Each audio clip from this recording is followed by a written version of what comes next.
Stress and டிப்ரெஷனை எப்படி manage பண்ணலாம்? நான் இப்ப சொன்னா அது கான்ட்ரவர்சி ஆகும். தூக்கமே வர மாட்டேங்குது, ரொம்ப ஸ்ட்ரகிள் பண்ணி தான் தூங்குறதா இருக்கு. ஈஸியா தூங்குறதுக்கு ஈஸியா ஒரு வழி சொல்லட்டுமா?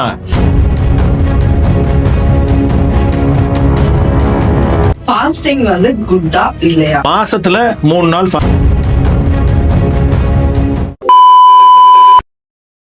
Okay, hello Jiya sir. வணக்கமா. Hi sir. அண்ட் எனக்கு வந்து ஆக்சுவலா உங்ககிட்ட சில क्वेश्चंस இருக்கு ஹெல்த் அண்ட் ஹேர் ரிலேட்டடா. ஃபர்ஸ்ட் நம்ம வந்து ஹெல்த் வைஸ்ல வந்து போலாம் சார். நிச்சயமா.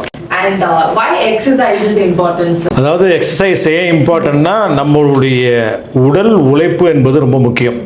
எக்ஸசைஸ் இல்லைன்னா வாழலாம், தரமான வாழ்க்கையே வாழணும்னா எக்ஸசைஸ் வேணும். ஏன்னா பாடியில நம்மளுடைய உடம்புல பார்த்தீங்கன்னா லிம்பாட்டிக் கிளாண்ட்ஸ் எல்லா பக்கமும் இருக்கும். ஒரு ட்ரைனேஜ் சிஸ்டம். என்னைக்கு நமக்கு வந்து டிசீஸ் வருதுன்னா அந்த ட்ரைனேஜ் சிஸ்டம் வந்து சோக் ஆகிடும், ஸ்லோ டவுன் ஆகிடும். ஸ்லோ டவுன் ஆகும்போது என்ன ஆகும்னா ஆட்டோமேட்டிக்காக நம்ம சாப்பிட்ற சாப்பாட்டுலேருந்து தேவையான உணவுகளுக்கு தேவையான அந்த சத்துக்கள்லாம் எடுத்து அதுலேருந்து ஃபில்ட்ரேஷன், அந்த வேஸ்டேஜ் ஒன்று இருக்கும். மூளையில் ஆரம்பிச்சு உள்ளங்கால் வரையுமே அது வந்து இருக்கும். அந்த ட்ரைனேஜ் சிஸ்டம் வந்து ஆக்டிவாக இருக்கணும்னா எக்ஸசைஸ் அவசியம். சரிங்களா? அப்போ எக்ஸசைஸ் பண்ணும்போது நிறைய ஷொட் ஆகும், அந்த டாக்ஸின்ஸ் எலிமினேஷன் ஆகும். அதே மாதிரி பார்த்தீங்கன்னா அந்த லிம்பாட்டிக் கிளாண்டு எல்லா பக்கமும் ஒரு டோர் இருக்கும். கிட்னிக்கு ஒரு டோர், அந்த டோர் எல்லா பக்கம் உடம்பு ஃபுல்லாகவே இருக்கும். அந்த குதிக்கும் போது எல்லாமே ஒரு ஃப்ரீ ஆகும் போது டாக்ஸின்ஸ் பாடியில தங்குறதுக்கு உண்டான வழிகள் இல்லாம இருக்கும். அப்போ டாக்ஸின்ஸ் எலிமினேட் ஆகணும், ட்ரைனேஜ் சிஸ்டம் கரெக்டா ஆனா மட்டும்தான். அதாவது பாடி எப்படின்னா ஒரு பக்கம் ரத்தத்தை உள்ள தள்ளும், சத்துக்களை உள்ள தள்ளும், இன்னொரு பக்கம் ட்ரைனேஜ் ஆகும். ரொட்டேஷன் கரெக்டா இருக்கணும், இருந்தாதான் சைக்கிள் கரெக்டா இருக்கும். இது ஸ்லோ டவுன் ஆயிடுச்சுன்னா சர்க்குலேஷன் ஸ்லோ ஆயிடும்.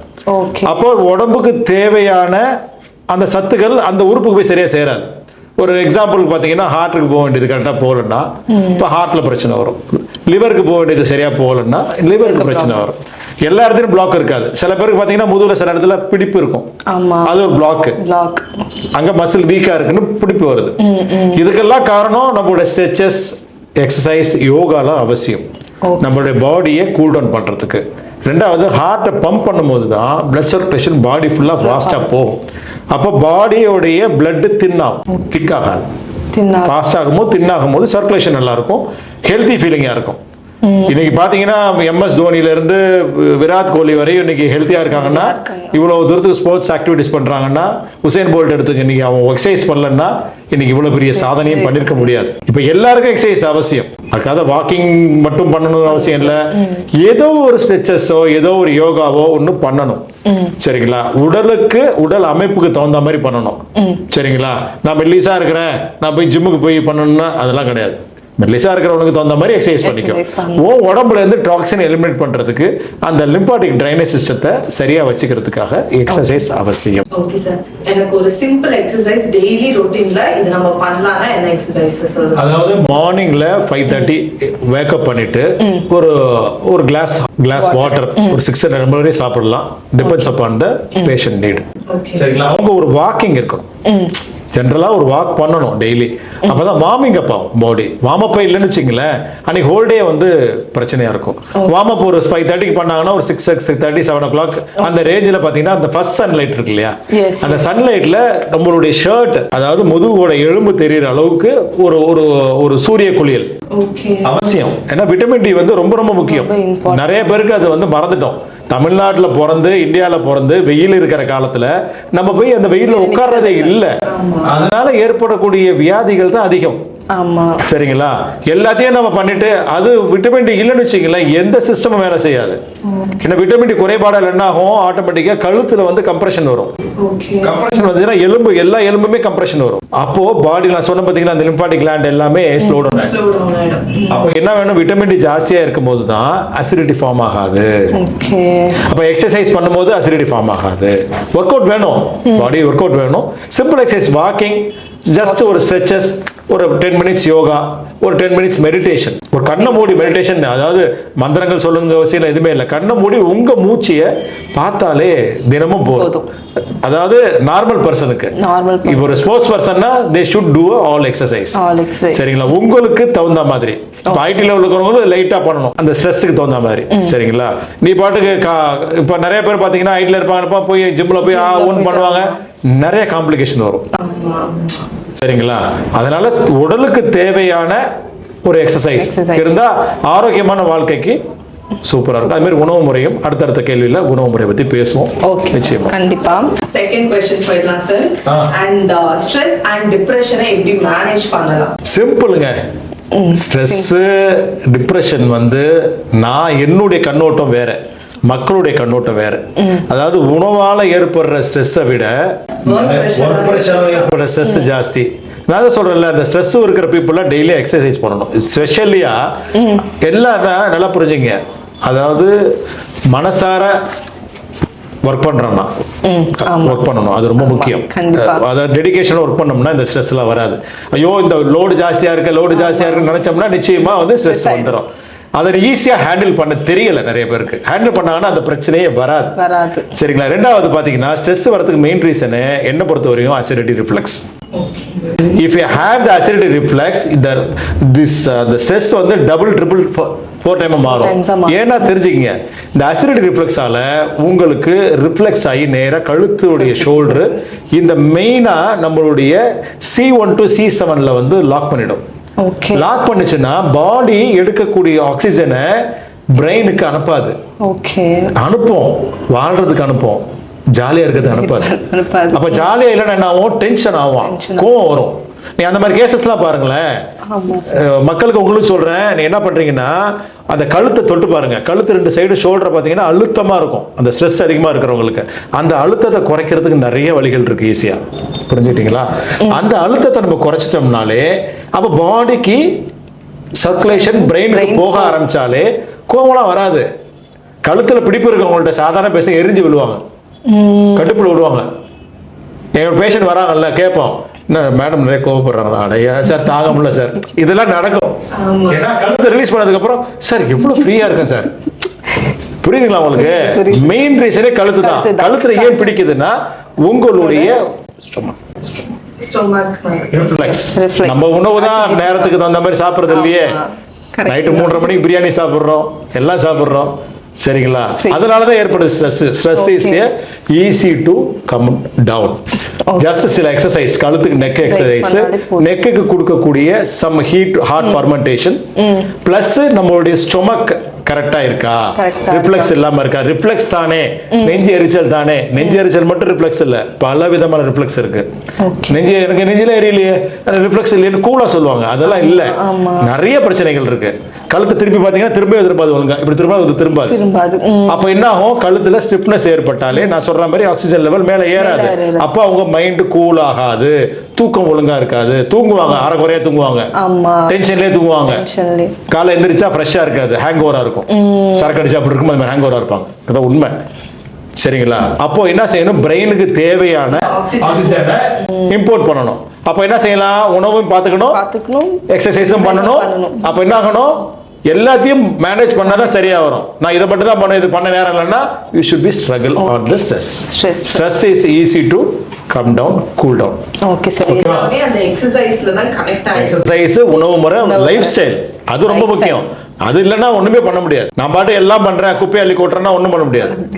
குப்பையை அள்ளி கொட்டணும், கிளீன் பண்ணாலும் குப்பை கொட்டக்கூடாது. சரிங்களா? மாடர்னேட்டா ரொம்பவும் சக்சஸ் எல்லாம் வேண்டாம். அதை இப்படி இருக்கணும் அப்படி இருக்கணும் இல்ல. ஓரளவு மாடர்னா நீ சாப்பிட்ற சாப்பாட்டுக்கு தகுந்த உழைப்பு இருக்கணும். நீ 2 கிலோ சாப்பிட்டீங்கன்னா அடுத்த வேளை பட்னியா இருக்கணும். நம்ம எங்க செய்யறோம்? அதெல்லாம் 3 வேளையா சாப்பிடணும். மதியானம் மிஞ்சின பிரியாணி நைட்டு மிஞ்சின பிரியாணி காலையில.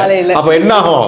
ஆட்டோமேட்டிக்கா ஸ்ட்ரெஸ் ஜாஸ்தி ஆகும். மதியானம் பிரியாணி சாப்பிட்டியா, ஹெவியா சாப்பிட்டியா, பட்னியா போடு, இல்ல 2 ஆப்பிள் சாப்பிட்டு படுத்துக்கோ. You will be perfectly all right. நான் சாப்பிட வேணா சொல்ல, சாப்பிடு, என்ஜாய் பண்ண, அதை மாடர்னேட் என்ஜாய் பண்ண. நம்ம பண்ற நபர்கள் நிறைய அது அப்ப தெரியாது. 40 வயசுக்கு மேல எல்லாம் பின்னாடியே வந்துடுவார். பிபி, சுகரு, லொட்டுலோஸுக்கு, கேன்சர் நிறைய வந்துருது இன்னைக்கு. என்ன காரணம்? நம்ம செய்யக்கூடிய தவறுகள். ஒரு உணவுனா உணவு நேரத்துல சாப்பிடுறது இல்ல, சரிங்களா? டைம் தப்பு. டைமத்தை கரெக்டா சாப்பிட்டீங்கன்னா பசிக்கு தகுந்த மாதிரி சாப்பிடணும். அரை வயிறு சாப்பாடு, 1/4 வயிறு தண்ணி, 1/4 வயிறு எம்டி. நம்ம அப்படியா முழு வயிறு சாப்பாடு, அதுக்கு மேல 1 லிட்டர் தண்ணி சாப்பிட்டு பண்ணி மாதிரி கிடக்கணும். எங்கே ஜெரிக்க போது அது எல்லா ஸ்ட்ரெஸ்ஸும் வந்து நல்ல வியாதி வந்துடும். ஆமா, தட்ஸ் ரைட்.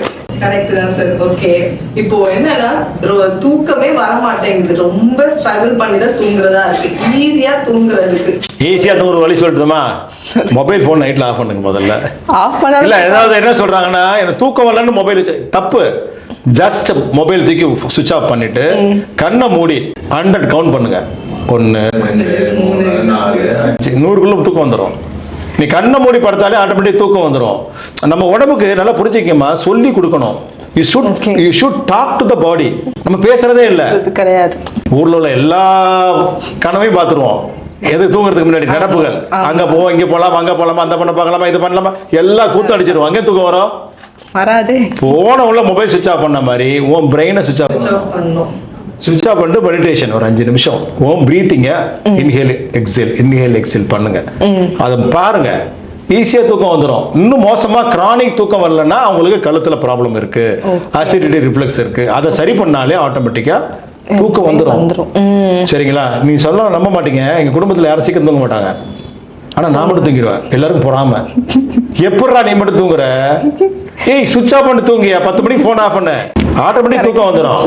உன் மைண்ட் ஆஃப் பண்ண, நீ மைண்ட்ல ட்ரீம் பண்ண, அதாவது தூக்கத்துல ட்ரீம் பண்ண, முழிச்சு ட்ரீம் பண்ணக்கூடாது. சரிங்களா? அது தவறு. நிறைய பேர் செய்யறது, நம்ம கோடீஸ்வரன் ஆயிடலான்னு முன்னாடி ட்ரீம் பண்ணுவாங்க, அது ஆகாது. சரியா? தூக்கத்துக்கு ஒரு ஈஸியான மெத்தட் இதுதான். ஓகே, தூக்கம் வரல, ஒரு கிளாஸ் சுடு தண்ணி குடிச்சு பாருங்க, தூக்கம் வந்துடும். ஓகே சார், நெக்ஸ்ட் क्वेश्चन போயிடலாம். அண்ட் என்னோட ஏஜ் ஆஃப் குரூப் பீப்பிள்ஸ்க்கு ஒரு ஃபுட் சார்ட். உங்களுக்கு பீஸால பிடிக்கும், பர்கர்ல பிடிக்கும். பரவாயில்ல சார், இப்போ ஹெல்தியா சொல்லுங்க. ஹெல்தியானா நல்லா புரிஞ்சுங்க. உங்களுக்கு பெண்களா இருந்தாலும் ஆண்களா இருந்தாலும் காலையில முதல் உணவு நல்ல ஹெல்த்தியான பிரேக்ஃபாஸ்ட் மஸ்ட். பல பேர் அந்த இன்டர்மீடியட் ஃபாஸ்டிங் வச்சுக்கிட்டு மதியம் 2 மணிக்கு ஆரம்பிச்சு நைட் 2 மணிக்கு சாப்பிடாம இருந்து, இதெல்லாம் தப்பு. It's not my culture. நல்லா புரிஞ்சுங்க. காலை உணவு அவசியம். நான் என்ன சொல்றேன், இன்டர்மீடியட் ஃபாஸ்டிங் எடுங்க. 8 மணிக்கு காலைல சாப்பிடுங்க, நைட் 8 மணிக்கு சாப்பிடுங்க. அப்ப ஒன்னாகாது. நம்ம என்ன செய்யறோம், நல்லா புரிஞ்சுங்க. காலை உணவு வந்து ஈட் லைக் எ கிங், ராஜா சாப்பிட்ற மாதிரி ஹெவி பிரேக்ஃபாஸ்டா இருக்கணும். நம்ம என்ன செய்யறோம், பிரேக்ஃபாஸ்ட் தின்னு தூங்கிடுவோம்னு பயம், தூங்க மாட்டோம். உங்க பெட்ரோல் உங்க பைக்ல நீங்க வெளியில டிராவல் 200 கிலோமீட்டர் போனீங்கன்னா டேங்க் ஃபுல் பண்ணுவீங்களா, போக மாட்டீங்களா? ஃபுல் பண்ணி தான் போவோம். கம்மியா வச்சா ரிசர்வ் நிம்மதியா இருக்காது, எப்படா நிக்கணும்னு பயப்படும். அதே மாதிரி தான் நம்மளோட உடம்பும். நம்ம ஸ்கூல் ஸ்டூடெண்ட்ஸுக்கு போகும்போது நல்லா புரிஞ்சுங்க, எங்க தெரியுமா தவறு நடக்குது, அந்த அரை இட்லி கொடுக்குற அம்மாக்கள்லாம் நான் வந்து என்ன சொல்றதுன்னு தெரியல, அடிச்சு கொடுங்கன்னு தான் சொல்றேன். பசங்களுக்கு 8-8:30 ஸ்கூலுக்கு போதா சாப்பாடு டிஃபன் கொடுத்து அனுப்புங்க. அங்கதான் ஆரம்பம். படிப்பு முக்கியம் தான். எதுக்காக படிக்கிற? இந்த 3 வேளை சோத்துக்காக தான் படிக்கிற. சரியா? அந்த சோத்துக்காக ஏன் வயித்தை பட்டி போடுற? If you cheat your stomach, the stomach will cheat you one day. புரிஞ்சுட்டீங்களா? தெரியாம நிறைய தவறுகள் நடக்குது. நிறைய பேருக்கு சொல்றேன், காலை உணவு அவசியம், காலை உணவு அவசியம், காலை உணவு அவசியம். ஹெல்த்தியா கொடுங்க. நல்ல பிரேக்ஃபாஸ்ட்ல இட்லி தோசை எல்லாம் தவிர்த்துக்குங்க. தப்பா சொல்லல, புளிக்காத இட்லி தோசை கொடுங்க. ஓகே, சரிங்களா? நம்ம மாவு அரைக்கிறதுக்கு கல் போட்டுக்கிட்டு 4 நாளைக்கு 5 நாளைக்கு ஒரு நாள் அரைக்காதீங்க. அதெல்லாம் உங்களுக்கு வியாதியை உங்களை தேடி வரும். லட்சுமி வராது, எல்லாம் வந்துடும். சரியா? அதனால என்ன பண்றீங்கன்னா, காலையில நல்ல ஹெல்த்தி பிரேக்ஃபாஸ்ட், நல்ல நட்ஸ், நைட்ல ஊற வச்ச நட்ஸ், நல்ல ஃப்ரூட்ஸ் ஜூஸ், அதெல்லாம் சாப்பிடலாமா, தப்பே கிடையாது.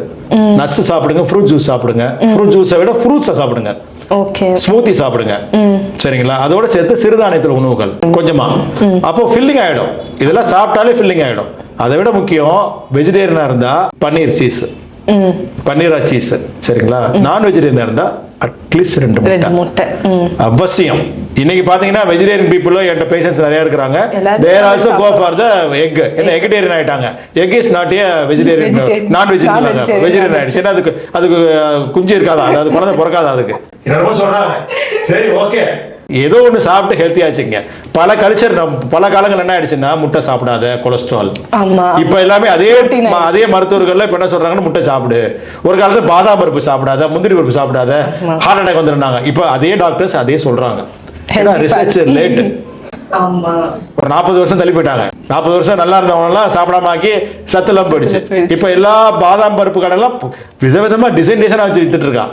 ஒரு காலத்துல பாதாம் பருப்பு மளிகை கடை மட்டும் தான் விற்கும். ஆமா, அது கியூல நின்று வாங்கினதுக்கு அது கிடைக்காது. இப்ப பாருங்க எல்லாம் தடிக்கு தான் பாதாம் இருக்கு, பிஸ்தா இருக்கு. அப்போ மக்களுக்கு நீட் இருக்கு, நீட்ஃபுல் இருக்கு.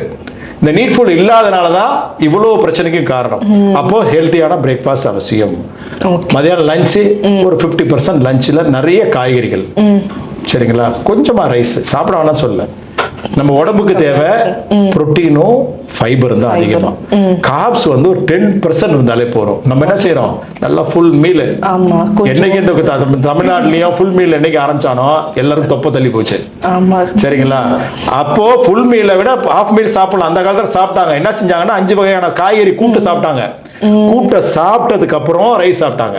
நல்லா புரிஞ்சுங்க, உணவு சாப்பிடறதுக்கு முன்னாடி காய்கறியா சாப்பிட்டு முடிச்சிடணும். நீ சோத்துக்கு தொட்டுக்க கூடாது. எதை பொரியலையோ அவியலையோ தொட்டுக்காதீங்க. முதல்ல பொரியலை காலி பண்ணுங்க, அவியலை காலி பண்ணுங்க. சாப்பிட்டு கடைசி சாப்பிட்டு பாருங்க, இதுக்கு மேல சாப்பிட முடியாது. ஏன்னா இது ஃபில்லிங் ஆயிடும், இந்த ஃபைபர் ஃபில் ஆயிடும். சரி, இன்னைக்கு பிரியாணி இருக்கா, ஃபுல்லா மட்டன் ஃபுல்லா காலி பண்ணு. 5 பீஸ் இருக்கு, 5 பீஸா காலி பண்ணு. சோறு இதுக்கு மதிக்க முடியாது. ஆமா, இது ஃபில்லிங் ஆயிடும். எது முக்கியம் அப்போ, புரோட்டீனும் ஃபைபரும் ரொம்ப ரொம்ப முக்கியம். கார்ப்ஸ் சாப்பிட்டா எல்லா வியாதியும் வந்துடும். கட் பண்ண முடியாது. அதாவது யாரெல்லாம் ஒர்க் அவுட் பண்றாங்களோ யாருக்கு தெரியுமா கார்ப்ஸ் வேணும்? டெய்லியும் ஒரு 6 மணி நேரம் 8 மணி நேரம் 10 மணி நேரம் ரோடு போடுறான், காங்கிரீட் வேலை பாக்குறான், அவனுக்கு corps it will burn out. உனக்கு என்ன தின்னுட்டு உட்காந்துட்டு தொப்பதான் வளரும், புத்தி வளராது, உடம்பு வளரும். கார்ப்ஸ் சாப்பிடுறவங்க நிறைய வந்து இன்வால்வ்மென்ட் இருக்கு. ஆமா, கார்ப்ஸ் அந்த காலத்துல இந்த கார்ப்ஸ்ல ஃபைபர் இந்த கார்ப்ஸ் இருந்தது. இப்பங்க தீட்டி பழன்னு வச்சிருக்காங்க அரிசியை. எங்க இது சாப்பிட்டா வயிறு எவ்வளவு சாப்பிட்டாலும் உள்ள இறங்கும் கார்ப்ஸ் மட்டும். ஏன்னா ஃபில்லிங் ஆகாது. இந்த ஃபைபர் சாப்பிடும் போதோ புரோட்டீன் சாப்பிடும் போதோ வயிறு ஃபுல் ஆயிடும். உடம்பு சொல்றே போறண்டா எனக்கு தேவையில்லாத சாப்பிட்டு நிறுத்துறான்றோம். நம்ம சாப்பிட முடியாது. நம்ம ஃபுல்லா சோத்தை தின்னுட்டீங்கன்னா இத்தோண்டு மட்டன் சாப்பிடுவோம், இவ்வளவு சோறு சாப்பிடுவோம். அப்ப என்ன ஆகும், டோட்டலி இட் வில் ஹேப்பன். இதை முடிச்சதுக்கு அப்புறம் நம்ம ஆளுங்க சூப்பரா ஒரு பெப்சி சாப்பிட போய் அடிச்சான்னா டோட்டல் ஹாப்ஸ் கொஞ்சம் நாள் ஹார்ட் அட்டாக் வந்து அஜீரணமா ஆயிடும். ஜீரணமே ஆகாது, இன்னும் மோசமா தான் போகுது. தவறான concept. Carbonate food after food சாப்பிடவே கூடாது, தவறு, சரிங்களா. இரவுல பிச்சைக்கார மாதிரி சாப்பிடணும். ஒரு 2 சப்பாத்தியோ ஏதோ ஒரு சின்ன ஒரு மீல் வெஜிடபிளோட முடிச்சுக்கணும். நைட்ல நான்வெஜ் தவிர்க்கிறது நல்லது. ஆசைப்பட்டா 1 பீஸ் 2 பீஸ் சாப்பிடலாம், தப்பு இல்லை. இதெல்லாம் விட முக்கியம் தண்ணீர். ஒரு நாளைக்கு 4 to 5 லிட்டர்ஸ் உட்காந்து பொறுமையா வாய் கொப்பளிச்சு சாப்பிடணும். நிறைய பேர் அந்த தப்பு பண்றதே இல்லை. தூக்கி குடிக்க ஆரம்பிச்சு கடை குடிச்சிருவாங்க. இங்க 2 வால்வு இருக்கு, இங்க ஒரு 2 சென்சார் இருக்கு, டான்சில்ஸ் சொல்லுவாங்க. சென்சார் என்ன பண்ணலாம், தண்ணியில இருக்கிற கிருமிகள் இருந்தா அடிச்சு கொள்ளணும். தண்ணியை வாயில வைக்கும் போது இட் வில் அந்த சலைவா வந்து மிக்ஸ் ஆகும். அப்போ அந்த டைஜஷனுக்கு ஈஸியா இருக்கும். எதுவுமே நம்ம பண்ண மாட்டோம், கடன்னு 1 லிட்டர் தண்ணி குடிப்போம். ஐ டன் த மிஸ்டேக் முன்னாடி, I learn the mistakes, I teaching now. நான் சும்மாலாம் சொல்லல, இதுதான் யதார்த்த உண்மை. தண்ணி குடிக்கும்போது நல்லா நம்மளோட சலைவா இது பண்றாலே கொப்பளிச்சு குடிக்கும். நம்ம குளிக்க மாட்டோமே, நேரம் கிடையாது இல்ல. நம்ம தான் பிசினஸ் மல்டி பில்லியன் பிசினஸ் ஆச்சு, ஓடணும். இதெல்லாம் சும்மா கதை, சரிங்களா. நம்மளை பாதுகாத்துக்கணும்னா நம்ம சொல்ல விஷயத்த கரெக்டா ஃபாலோ பண்ணணும், பண்ணி ஆகணும். பண்ணாதான் சரியாகும், இல்லைன்னா பண்ண புள்ளி ஒரு பிரச்சனையும் சால்வ் ஆகாது. ஓகே, ஒரு ஹெல்த்தியான ஒரு பிரேக்ஃபாஸ்ட் சொல்லுங்க சார். ஹெல்தி பிரேக்ஃபாஸ்ட்னா சொல்ல போனா கருப்பு கவுனி களி தான், கஞ்சி கூட கிடையாது. கருப்பு கவுனி களி, கொஞ்சம் ஏதாவது வெஜிடபிள்ஸோ இல்லைன்னா மட்டன் கறி கூட சாப்பிடலாம் களியோட. மார்னிங்ல தப்பு ஒன்றும் கிடையாது. இஃப் யூ ஆர் வில்லிங் ஆட்டுக்கால் பாய கூட சாப்பிடலாம். எனக்கு புரோட்டீன் வேணும், காலையில ஓடுறதுக்கு புரோட்டீன் வேணும், இன்ஜின் ஓடணும், கொஞ்சம் ஃபைபர் எடுத்துக்கணும், சரிங்களா. இன்னும் பாத்தீங்கன்னா கொண்டைக்கடலாம் எடுத்துக்கலாம், தப்பு கிடையாது. நம்மளால என்ன செய்வாங்களா, இவ்வளவு சாப்பிட கொண்டைக்கடலை ஃபுல்லா கேஸ் ஆயிடும். ஒரு பிடிக்கு மேல ஒரு மனிதன் சாப்பிடக்கூடாது, அவன் கையால ஒரு பிடி, சரிங்களா. இன்னும் பாத்தீங்கன்னா ஸ்ப்ரவுட்டடே நான் சாப்பிட வேண்டாம் தான் சொல்றேன். அது டைஜஷன் லேட் ஆகுது. ஸ்ப்ரவுட்டட் கொஞ்சமா எடுத்துங்க. எந்த நட்ஸ் எடுத்தாலும் கொஞ்சமா எடுத்துங்க. பர்ன் அவுட் பண்றதா எடுத்துங்க. உன்னால பர்ன் பண்ண முடியல, நான் தின்னுட்டு ஆபீஸ்ல போய் 8 மணி நேரம் வேலை செய்யணும், தயவு செஞ்சு சாப்பிடாதீங்க. It will make you gastric. அப்ப கழுத்தை பிடிக்கும், முதுகு பிடிக்கும், எல்லாம் பிடிக்கும், நெஞ்சில் வந்து தப்புன்னு அடைக்கும், எல்லாம் கூத்தடிக்கும், சரிங்களா. ஒர்க் அவுட் பண்ணா okay. If you have A healthy stomach, எது சாப்பிட்டாலும் டைஜஸ்ட் ஆகும்னா ஓகே. அதனால I cannot recommend to. And next என்ன क्वेश्चनனா, இப்போ லைக் அந்த கேன்சர் வருதுன்னு சொல்றாங்க சார். நான்வெஜ் சாப்பிட்டா கேன்சர் இல்ல, என்னால பிலீவ் பண்ண முடியாதுமா. இல்ல இல்ல இப்போ பாத்தீங்கன்னா நம்ம இந்தியால தான் வந்து என்ன செய்யறாங்க தெரியல. நான் ஒரு ஃபாரின் ஆர்டிகல் படிக்கிறேன். After the cancer patient chemotherapy கொடுத்ததுக்கு அப்புறம் they are recommending completely non veg. Non veg சாப்பிடணும் கம்பல்சரி. ஆமா, புரோட்டீன் இல்லைன்னா ஒன்றும் நடக்காது உடம்பு. புரிஞ்சுங்க, வெறும் கார்போஹைட்ரேட்ஸை வச்சு ஒண்ணுமே பண்ண முடியாது. மண்ணு வீடு தான் கட்டலாம், காங்கிரீட் வீடு கட்ட முடியாது. ஃபைபர் இருந்தால் தான், புரோட்டீன் இருந்தால் தான் கட்ட முடியும். வெஜிடேரியன்ஸ் எல்லாம் என்ன பண்றாங்க, பன்னீர் சாப்பிட சொல்லுங்க, ஹை புரோட்டீன்.